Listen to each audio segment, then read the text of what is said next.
Acte 4. Source de stimulus psychique. Lorsque nous avons traité des relations du rêve avec la vie de veille et de la provenance du matériel du rêve, nous avons appris que la vie des plus anciens comme des plus récents chercheurs dans le domaine du rêve était que les hommes rêvant de ce qu'ils font pendant le jour, de ce qui les intéresse à l'état de veille. Cet intérêt qui se poursuit à partir de la vie de veille jusque dans le sommeil ne serait pas seulement un lien psychique rattachant le rêve à la vie, il nous fournit aussi une source du rêve à ne pas sous-estimer qui, à côté de ce qui est devenu intéressant dans le sommeil, les stimuli agissant pendant le sommeil, devrait suffire à expliquer la provenance de toutes les images de rêve. Mais nous avons aussi entendu la thèse opposée à l'affirmation ci-dessus, à savoir que le rêve soustrait le dormeur aux intérêts du jour et que, la plupart du temps, nous rêvons seulement des choses qui nous ont le plus frappé pendant le jour quand elles sont perdues pour la vie de veille, l'attrait de l'actualité. Nous avons ainsi l'impression, à chaque pas de l'analyse de la vie de rêve, qu'il est licite d'établir des règles universelles sans prévoir des restrictions sous la forme de souvent, en règle générale, la plupart du temps, et sans préparer les gens à reconnaître les exceptions pour valables. Si l'intérêt propre à l'état de veille, ajouté aux stimuli du sommeil interne et externe, suffisait à couvrir l'étiologie du rêve, nous devrions forcément être en mesure de rendre compte de manière satisfaisante de la provenance de tous les éléments d'un rêve. L'énigme des sources du rêve serait résolue, et il resterait encore la tâche de délimiter dans chacun des rêves la part revenant aux stimuli du rêve, psychique ou somatique. En réalité, cette résolution complète d'un rêve n'a encore réussi dans aucun cas, et quiconque l'a tenté s'est retrouvé avec des constituants du rêve, la plupart du temps fort abondants, sur la provenance desquels il ne pouvait rien énoncer. L'intérêt du jour comme source psychique du rêve ne porte manifestement pas si loin qu'on devrait s'y attendre d'après les affirmations péremptoires selon lesquelles chacun continuerait ses affaires dans le rêve.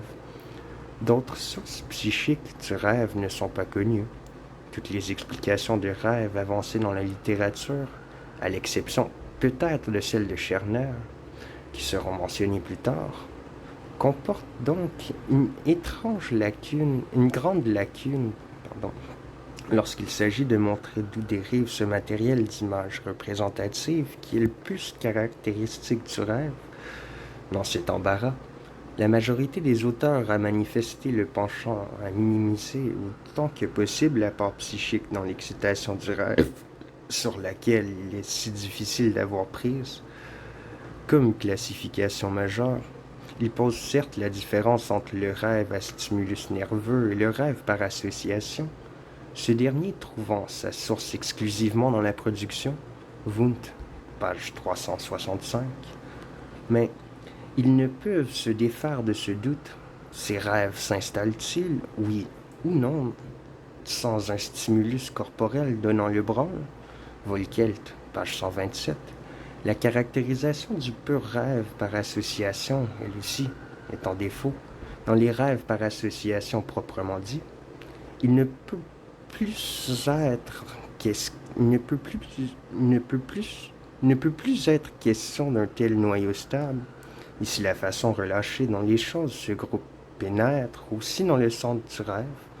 La vie de représentation, par ailleurs, laissée libre par la raison et l'entendement, n'a plus, ici, non plus, sa cohésion assurée par ses excitations corporelles et animiques relativement importantes, et elle est ainsi abandonnée à la bigarrure de ses propres faits et gestes, au débridement de sa propre titubation. Volkelt, page 118. Wundt tente alors de minimiser la part psychique dans l'excitation du rêve en déclarant que l'on a sans doute tort de considérer les fantasmes du rêve comme de pures hallucinations. Vraisemblablement, la plupart des représentations de rêve sont en réalité des illusions, du fait qu'elles émanent des discrètes impressions sensorielles qui ne s'éteignent jamais dans le sommeil. Page 359. Weygand a fait sienne cette conception, il l'a généralisée. Il affirme pour toutes les représentations de rêves qu'elles ont comme cause la plus proche des stimuli sensoriels, à quoi viennent s'adjoindre des associations reproductrices. Page 17. Tissier va encore plus loin quand il s'agit de refouler des sources de stimulus psychiques. Page 183. Les rêves d'origine absolument psychique n'existent pas. Et ailleurs, page 6, les pensées de nos rêves nous viennent du dehors. Ceux des auteurs qui, comme l'influent philosophe Wundt, prennent une position médiane ne manquent pas de remarquer que, dans la plupart des rêves, agissent conjointement des stimuli somatiques et les excitateurs psychiques du rêve qui sont soit inconnus, soit reconnus comme intérêt du jour. Nous apprendrons plus tard que l'énigme de la formation du rêve peut être résolue par la mise à découvert d'une source de stimulus psychique insoupçonnée. Provisoirement, nous ne nous étonnerons pas qu'aient été surestimés les stimuli menant à la formation du rêve, qui ne sont pas issus de la vie d'âme. Ce n'est pas seulement qu'ils sont les seuls qui soient faciles à découvrir et à confirmer par l'expérimentation, c'est aussi que la conception somatique de la genèse du rêve correspond totalement à l'orientation de pensée qui règne aujourd'hui dans la psychiatrie.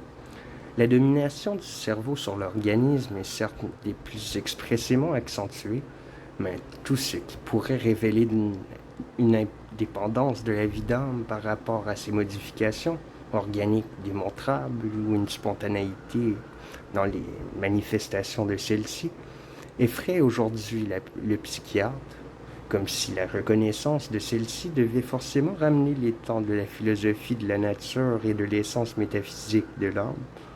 La méfiance du psychiatre a mis la psyché en quelque sorte sous curatelle et exige maintenant qu'aucune de ses notions ne trahisse un pouvoir qui lui soit propre.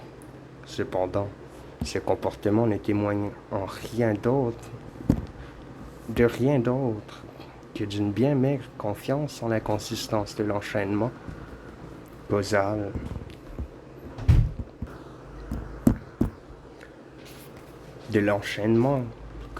Qui s'étend entre le corporel et l'animique, même s'il est vrai que le psychique, dans notre exploration, peut être reconnu comme le facteur occasionnant primaire d'un phénomène, une avancée plus en profondeur sera un jour trouver une voie se poursuivant jusqu'au fondement organique de l'animique.